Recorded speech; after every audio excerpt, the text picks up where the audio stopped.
10 வருஷம் ஆச்சு, இனிமேல் எங்க குழந்தை பெற்றெடுக்க போறேன், 10 மாசம் ஆயிடுச்சு, எப்படி குழந்தை பெற்று போறேன், அப்படி சொல்லாத. ஏன் 100 வயசானாலும் பெற்றெடுக்க முடியும்னு ஆண்டவர் சொல்லியிருக்காரு. இதுதான் அவரை பற்றி அறிவு. அவரை பற்றி அறிவு. பிசாசுனா அவரை பற்றி அறிவுக்கு விரோதமா பேசுவான்.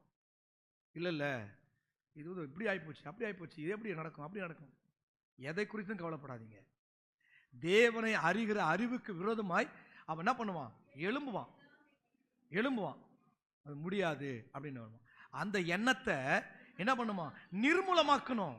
எந்த எண்ணத்தையும் இருங்க எந்த எண்ணத்தையும் நம்ம அர்த்தம், கர்த்தருடைய வார்த்தைக்கு விரோதமாய், கர்த்தருடைய சத்துவத்துக்கு விரோதமாய், கர்த்தருடைய ஆவிக்கு விரோதமாய் என்ன பண்ணா, நீ தேவனை போல மாறுவ, இதை சாப்பிடுன்னு சொன்ன பத்தியா, அந்த மாதிரி எண்ணங்களை கொடுப்பான். அப்ப என்ன, அந்த மாதிரி எண்ணங்களையும் கிறிஸ்துவுக்குள் கீழ்ப்படிய சிறைப்படுத்தல இருக்கிறோம். அப்போ உனக்குள்ள எழும்புற அந்த